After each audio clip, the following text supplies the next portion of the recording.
Qué bueno verle el día de hoy. Vamos a seguir con nuestra serie de sermones acerca del estudio del carácter de Dios. ¿Alguna vez le ha pasado, no sé si le ha pasado a usted, pero alguna vez le ha pasado de que usted no conoce personalmente a alguien, pero ha escuchado hablar de dicha persona? Y por lo que usted ha escuchado hablar acerca de esa persona, como que no le cae muy bien la persona, ¿okay? Y usted no sabe por qué, porque en realidad no le conoce, pero es por lo que usted ha escuchado, o más bien dicho, la mala información que le han dado de aquella persona. Y no es sino hasta cuando usted conoce a esa persona en una forma personal que usted se da cuenta de que lo que había escuchado de esa persona era falso, era una mentira. Creo yo que muchos de nosotros hemos escuchado hablar de Dios y por lo tanto nos hemos hecho una idea acerca del carácter de Dios que no es bíblica. No es sino hasta que nosotros venimos a las Santas Escrituras y empezamos a conocer en una forma personal, íntima al Señor, que nos damos cuenta de que cuál es verdaderamente el carácter de Dios. Con esto en mente, el día de hoy quiero hablar en qué forma impacta la vida del cristiano el estudio del carácter de Dios. ¿En qué forma? Y vamos a hablar por lo menos de unas 10 diferentes formas. El día de hoy no voy a tocar las 10. Vamos a comenzar con las primeras 5. ¿Okay? ¿En qué forma impacta la vida del cristiano? Y fíjate que dije, ¿en qué forma impacta? Porque debería de impactar. Entre más conozco del carácter de Dios, más debe cambiar mi vida. Número 1, la primera forma en la que debe impactar mi vida como creyente, el estudio del carácter de Dios, es en la forma de ver a Dios tal como lo revelan las Escrituras. No es una forma de escuchado de Él, sino que ahora lo veo de acuerdo a como las Escrituras lo describen, como lo revelan. Entonces, la forma de verlo a Él debe cambiar en nuestras vidas. Vaya conmigo al libro de Éxodo, capítulo 33, versículo 20. Éxodo 33, versículo 20 nos dice lo siguiente.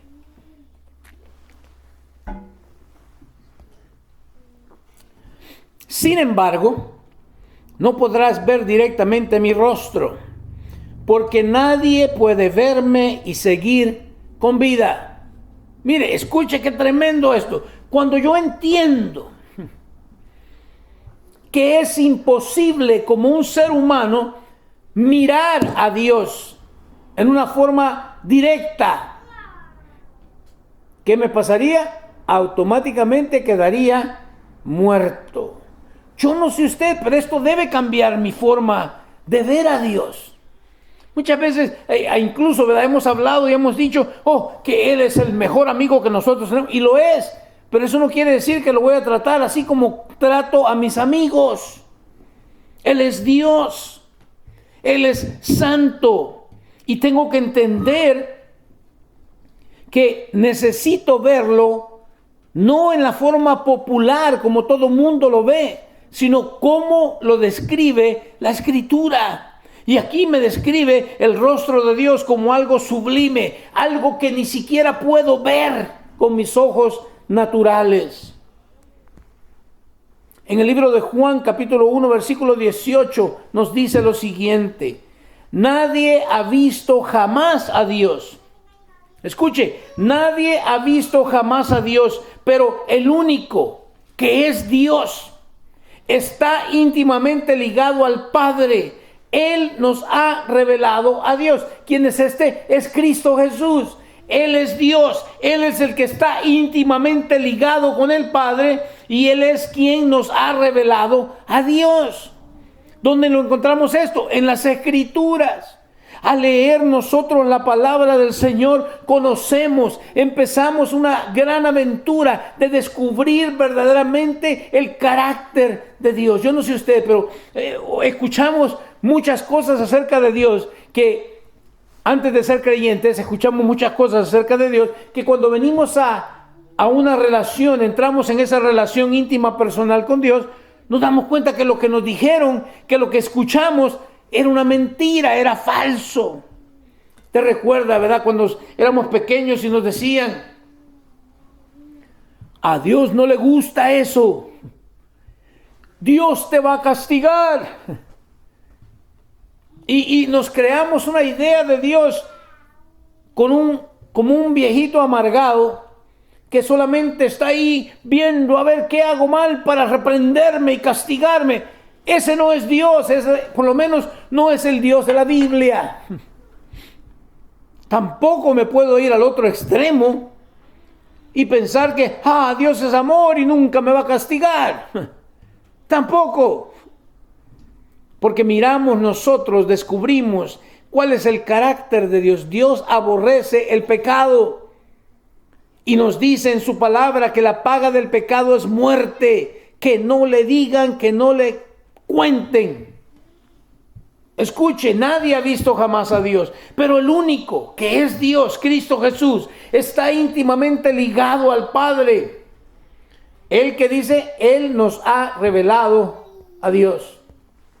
En el libro de Juan, capítulo 20, versículo 29.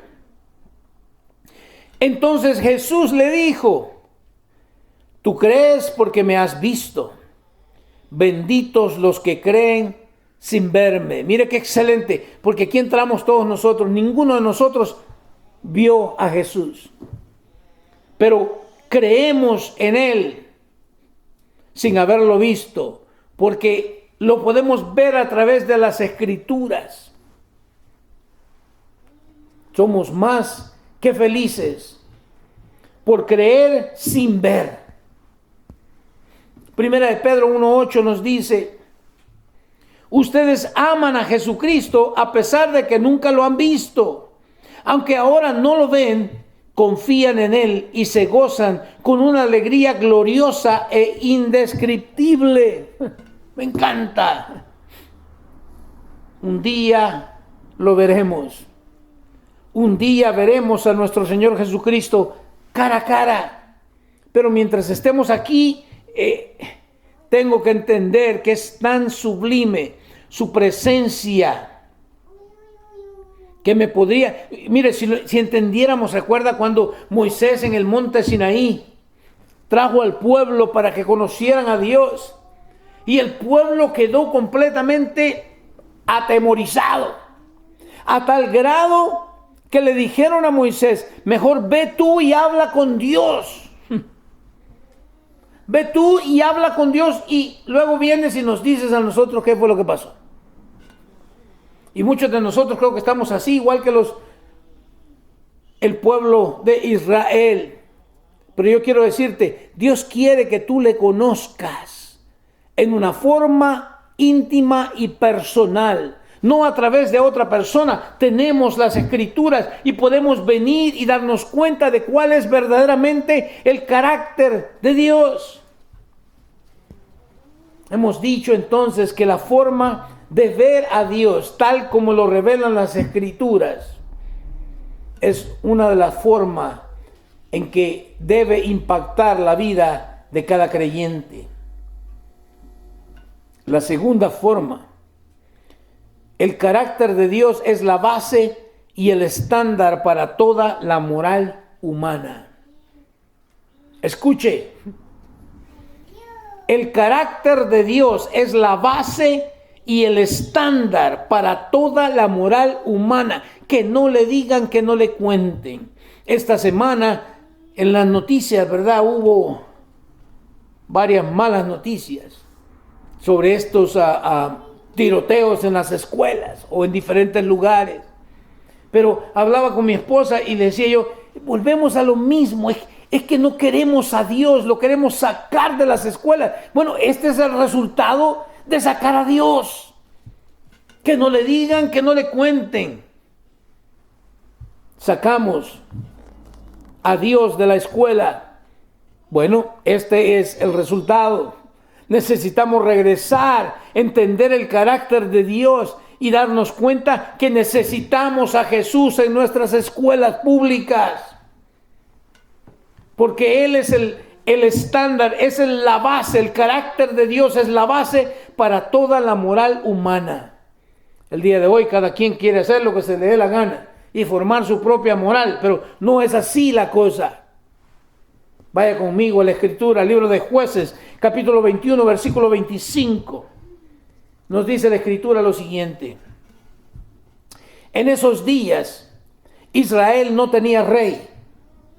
Cada uno hacía lo que le parecía correcto según su propio criterio. ¿No le suena como la sociedad del día de hoy? En estos días. Ahí dicen esos días. Yo le digo en estos días. Israel o el cristiano no tiene rey.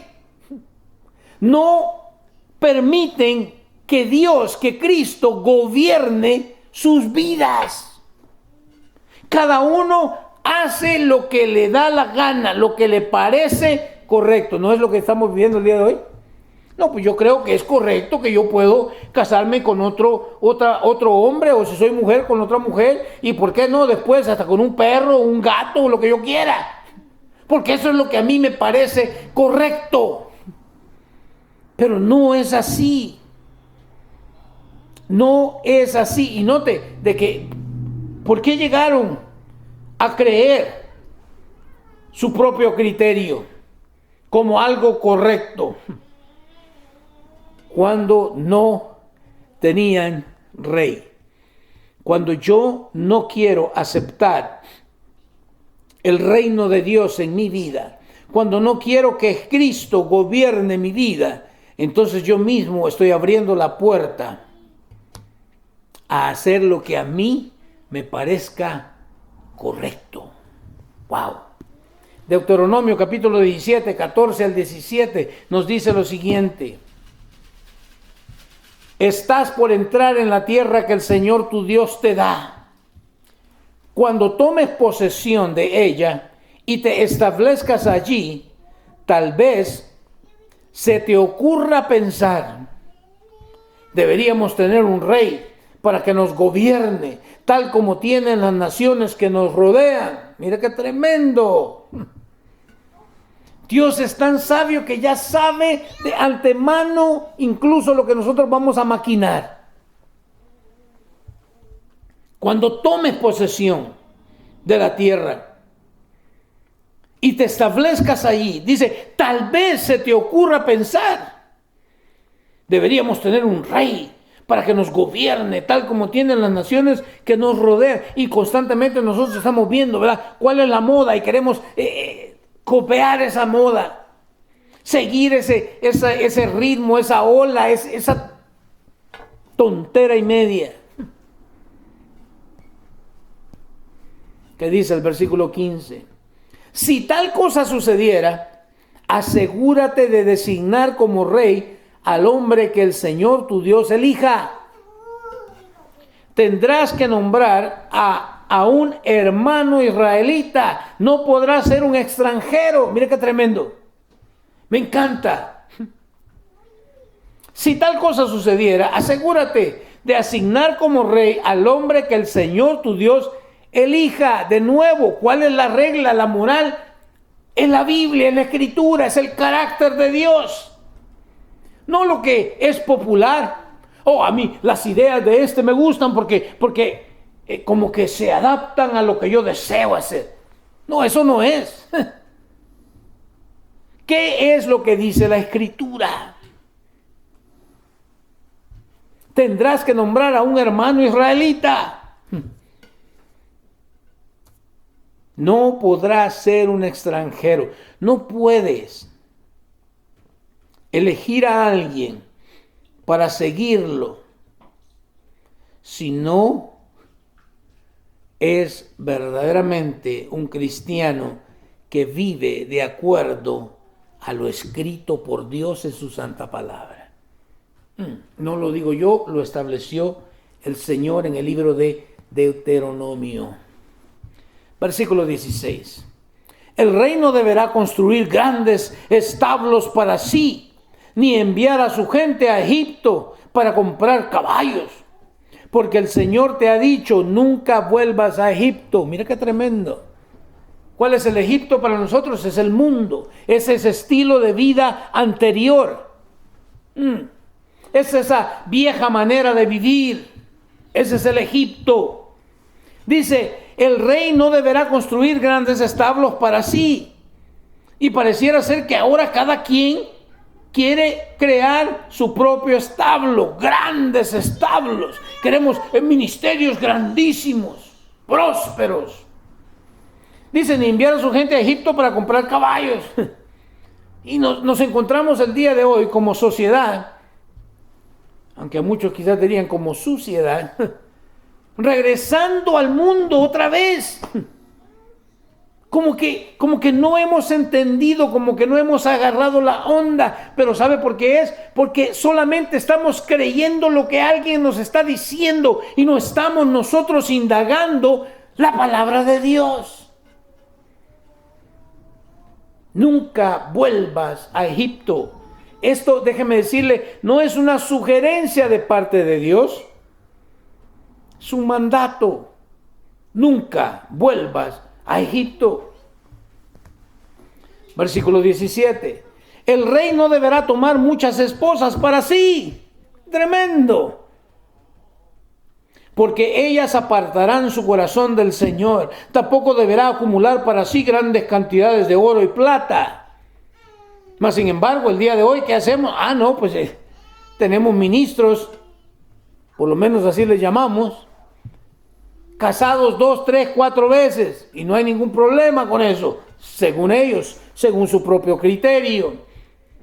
Acumulando para sí cantidades de oro y plata.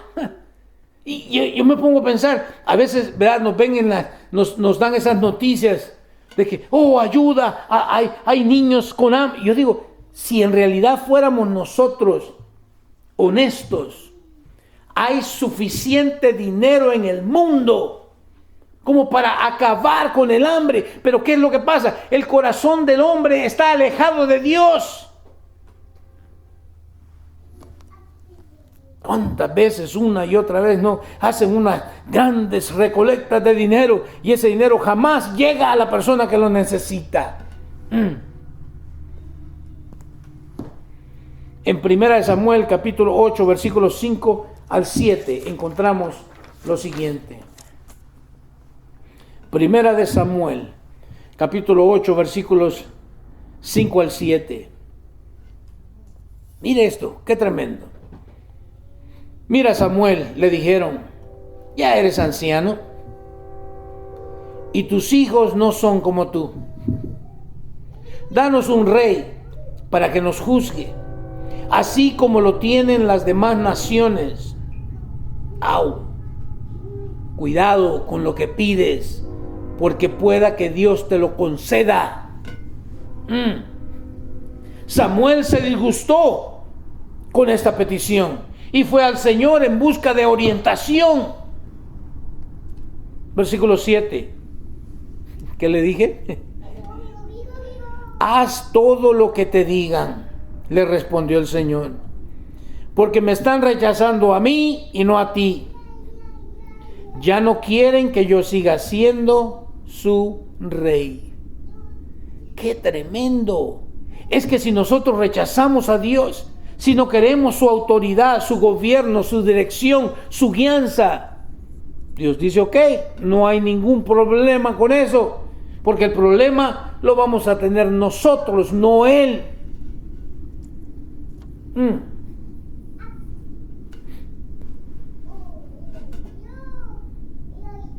Déjeme decirle que las leyes que Dios estableció en el monte Sinaí nacieron de su propio carácter.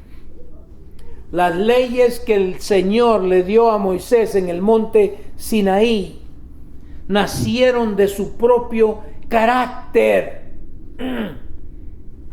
Existe una ley moral, existe un manual de cómo conducirnos moralmente, se llama Biblia. Que no le digan, que no le cuenten. El libro de Levíticos, capítulo 19, versículo 2 nos dice: da las siguientes instrucciones a toda la comunidad de Israel. Sé santo porque yo, el Señor tu Dios, soy santo. Mira qué tremendo. ¿Qué es lo que quiere Dios de nosotros? Que seamos santos, que vivamos en santidad. ¿Por qué? Porque Él es santo. Me encanta. Levítico 27 nos dice: así que consagren su vida para ser santos, porque yo soy el Señor su Dios. ¿Hay que qué? Hay que consagrar. Eso quiere decir que yo me voy a separar de lo que todo mundo está haciendo para hacer lo que Dios desea que yo haga. Voy a consagrar mi vida, porque así es como Dios lo quiere. Y déjeme decirle, una vez que nuestra visión de la santidad de Dios ha disminuido, nuestros valores morales declinan en forma proporcional. ¡Wow! Cada vez que yo no quiero la moral de Dios, no la quiero aceptar como una norma, entonces agárrese, porque todos los valores morales salen por la ventana y cada quien empieza a actuar como bien le parece. Número 3.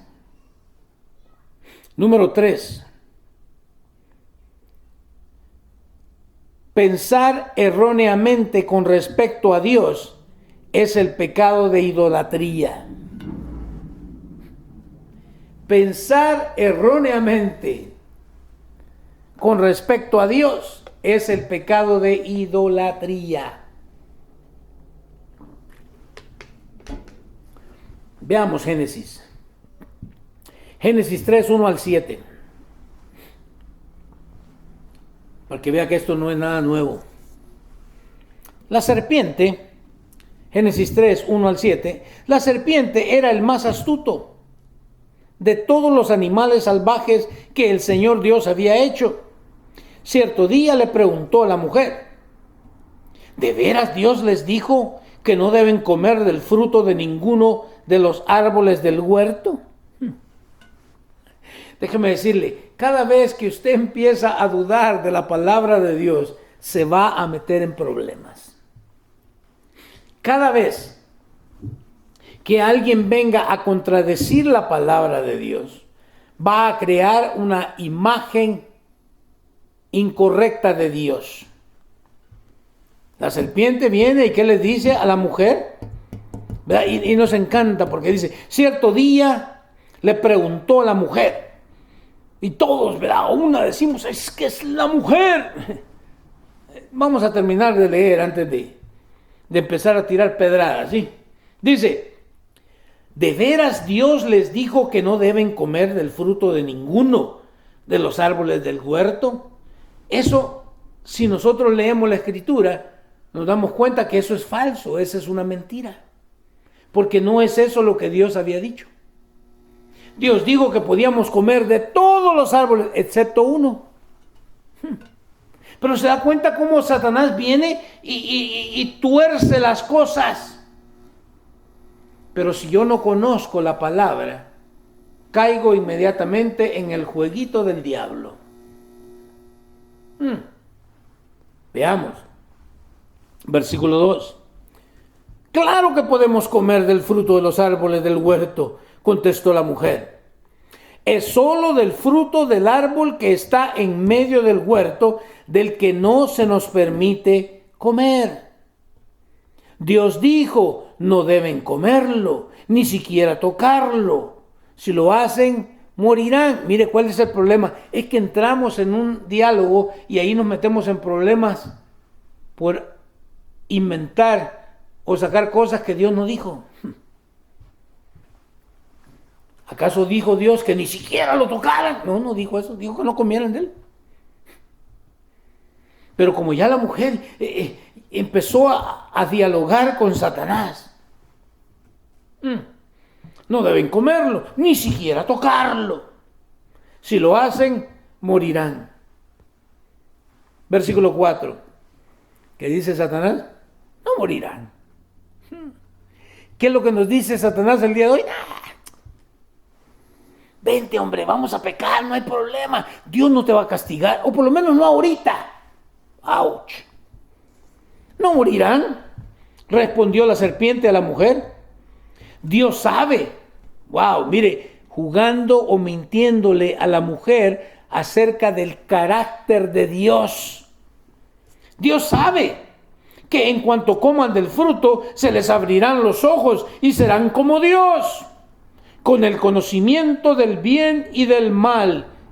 ¡Qué tremendo! Cuando empiezo a discutir o a hablar con Satanás, me voy a meter en problemas. Él va a torcer las cosas de tal forma que voy a empezar a verlas como que si de veras fueran una realidad, una verdad. ¿Qué dice? Versículo 6. La mujer quedó convencida. Mira qué tremendo. O sea, ya en su mente miró a Dios como un mentiroso. La mujer quedó convencida. Vio que el árbol era hermoso y su fruto parecía delicioso. Hasta se le hizo agua a la boca. Y quiso la sabiduría. ¡Wow! Y quiso la sabiduría que le daría. Así que tomó del fruto y lo comió. Y aquí está donde le dije, no tire piedras, cálmese. Mire lo que dice. Ella tomó del fruto y lo comió. Después le dio un poco a su esposo que estaba con ella. Y él también comió. ¡Au!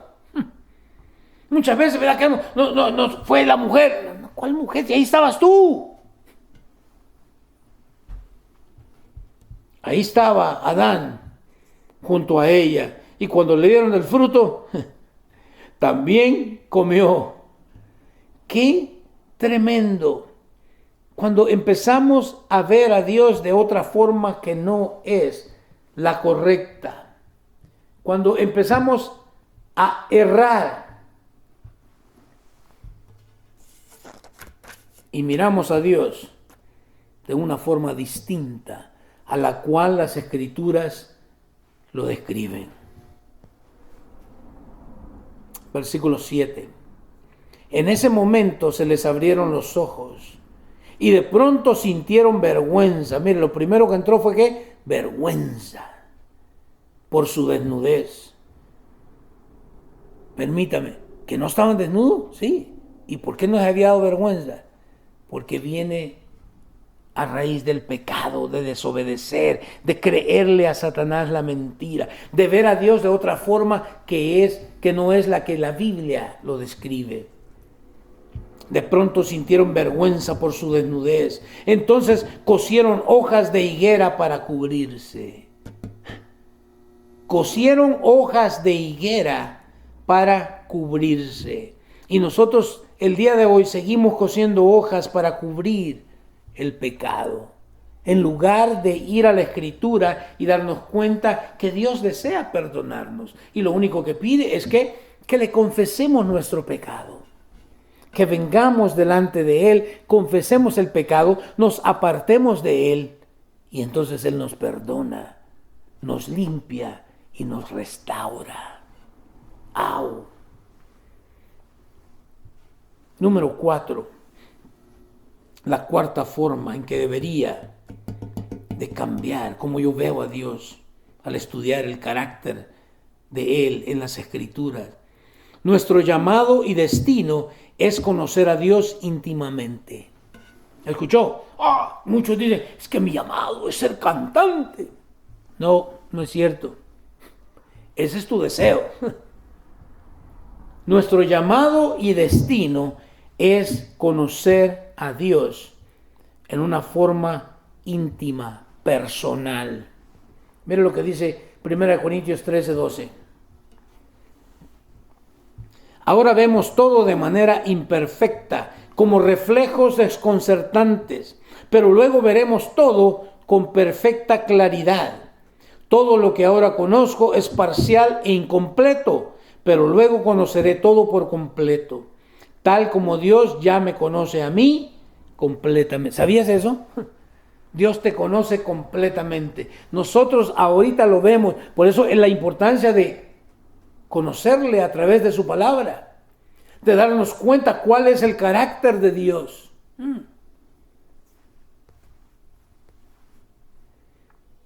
Filipenses 3:10 nos dice: quiero conocer a Cristo y experimentar el gran poder que lo levantó de los muertos. Quiero sufrir con Él y participar de su muerte. ¡Wow! Este es el deseo de Pablo. Pero ¿qué pasa con el día de hoy con nosotros?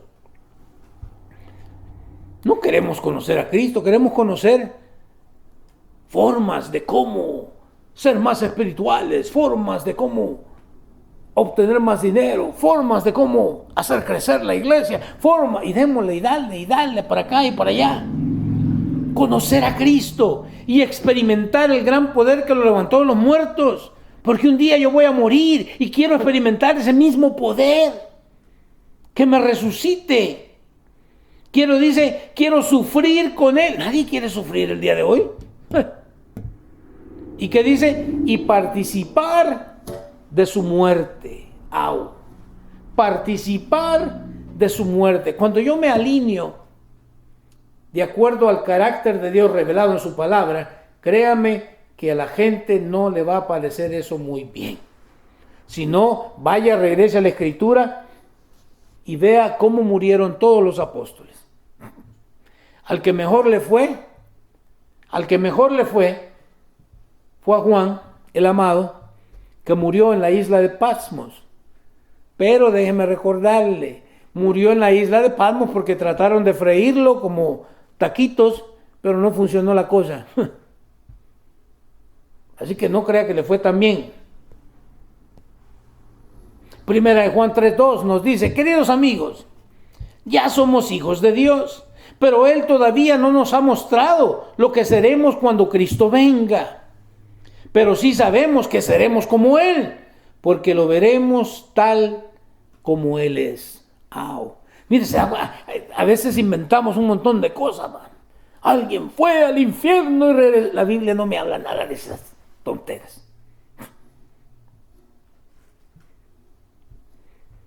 Lo que sí sé, y eso porque la Biblia me lo dice, es que seremos como Él, porque lo vamos a ver tal como Él es. Me encanta.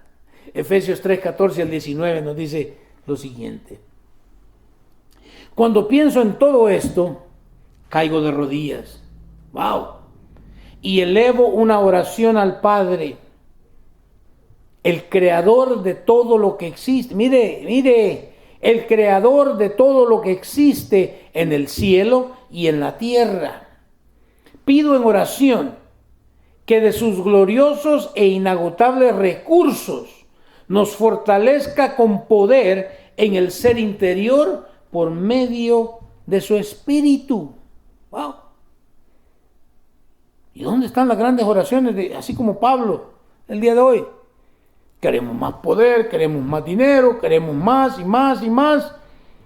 ¿Y qué tal el ser fortalecidos con el poder interior, en el ser interior por medio de su Espíritu Santo? Versículo 17. Entonces, hasta que esto suceda, entonces Cristo habitará en el corazón de ustedes a medida que confíen en Él. ¿Y cómo voy a confiar en Él si no conozco cuál es su carácter? Echarán raíces profundas en el amor de Dios y ellas los mantendrán, ¿qué? Fuertes. Espero que puedan comprender como corresponde a todo el pueblo de Dios, cuán ancho, cuán largo, cuán alto y cuán profundo es su amor. A veces decimos, Es que Dios es amor. No entendemos ni qué estamos diciendo. Solo queremos ciertos beneficios de Dios, pero no entendemos verdaderamente cuál es el amor de Dios. Versículo 19. Es mi deseo que experimenten el amor de Cristo, aun cuando es demasiado grande para comprenderlo todo. Entonces serán completos, con toda la plenitud de la vida y el poder que proviene de Dios. Debemos tener un deseo insaciable nosotros, como hijos de Dios, de conocerle íntimamente. Que no le digan, que no le cuenten. Nada tiene mucho más valor que esto. Llegar a conocerle en una forma personal, íntima, a nuestro Señor. Quinto, la quinta forma en la que impacta la vida nuestra el estudio del carácter de Dios es que es la base para gozarnos en Él y para nuestro crecimiento espiritual. ¿Escuchó? Hay mucho cristiano que ha perdido el gozo de su salvación. Tienen gozo en otras cosas, pero no en Él, en Cristo. Y es la base para el crecimiento espiritual de cada uno de nosotros. Veamos la Escritura.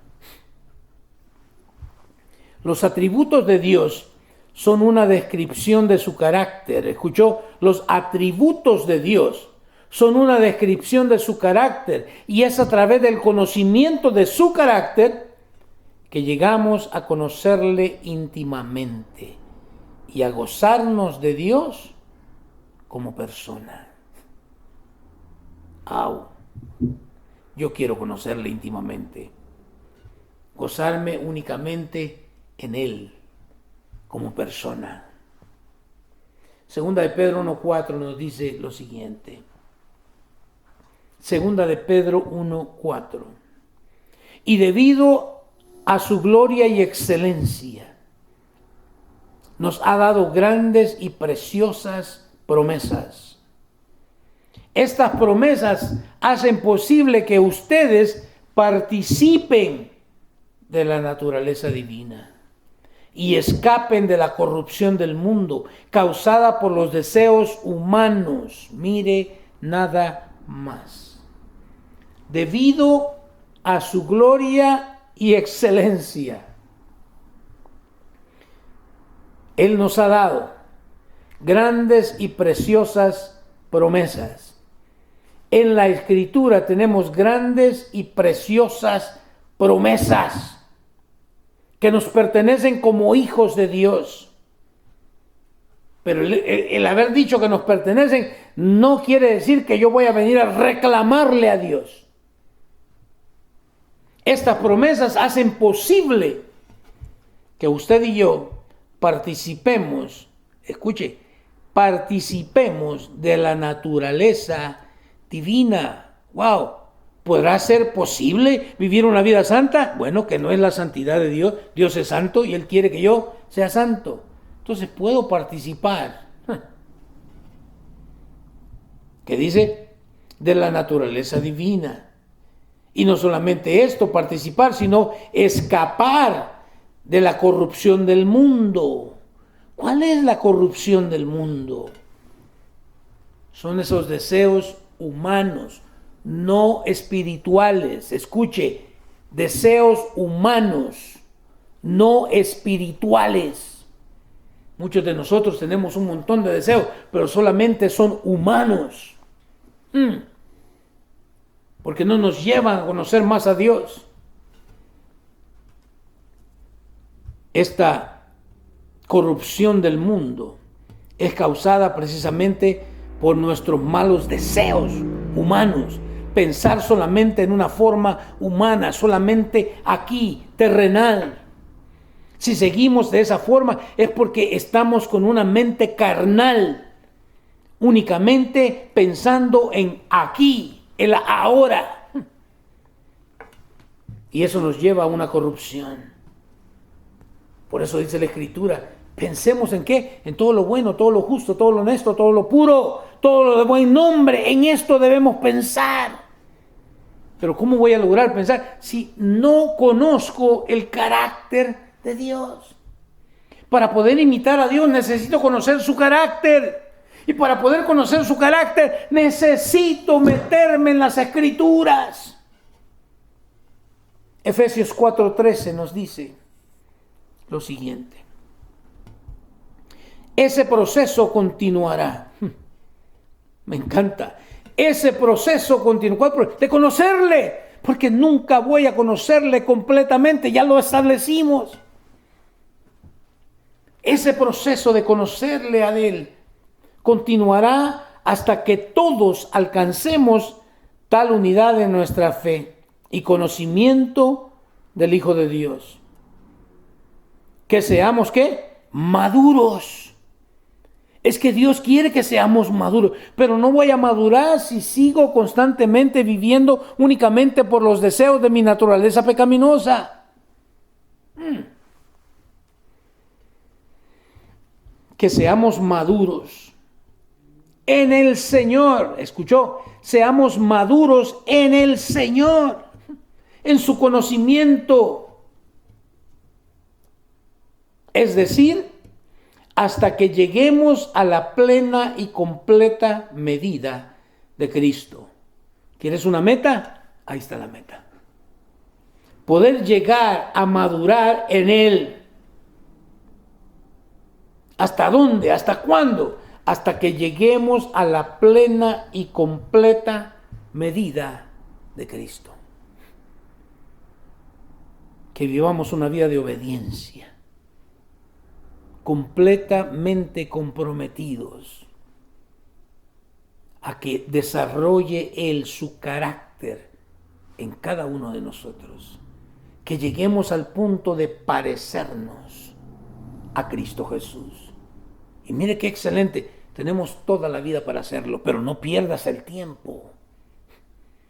Porque ninguno de nosotros sabe el día en que vamos a tener que entregar cuentas a Él.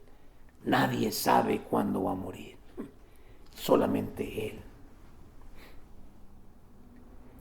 El conocer el carácter de Dios es, por lo tanto, la base de nuestra propia transformación en su semejanza. El conocerle, cuanto más conozco el carácter de Dios, me da la base para mi propia transformación, porque ahora entiendo en qué quiere Él transformarme. ¿Cómo quiere Dios que yo me conduzca en la tierra mientras estoy aquí de peregrino? ¿Cómo quiere Dios que yo viva mi vida? ¿Cómo quiere Dios que yo piense? Bueno, el estudio de su carácter me da esa base. Ahí nos vamos a quedar hasta ahora. Vamos a seguir la próxima semana examinando todas estas cosas acerca de cómo, en qué forma impacta la vida del cristiano el estudio del carácter de Dios. Mientras tanto, recuerda que la forma en como nosotros veamos a Dios debe ser la forma como las Escrituras nos lo revelan. Que el carácter de Dios es la base y el estándar para toda moral humana. No lo que fulano está haciendo, lo que fulano piensa, no, lo que la Biblia establece. Porque sus leyes son establecidas o fueron establecidas en el monte Sinaí y nacieron del propio carácter de Dios. Debemos tener bien en claro que pensar erróneamente con respecto a Dios es el pecado de idolatría. Empezamos a idolatrar otras cosas porque hemos pensado erróneamente, de Dios, del carácter de Dios. Nuestro llamado y destino es conocer a Dios en una forma íntima. No conocerle porque alguien me dijo, sino porque yo estoy experimentando personalmente. Y como dijimos al final, debemos entender que este estudio del carácter de Dios es la base para gozarnos en Él y para nuestro crecimiento espiritual. Ahí es donde está. Cierre sus ojos, incline su rostro. Vamos a orar.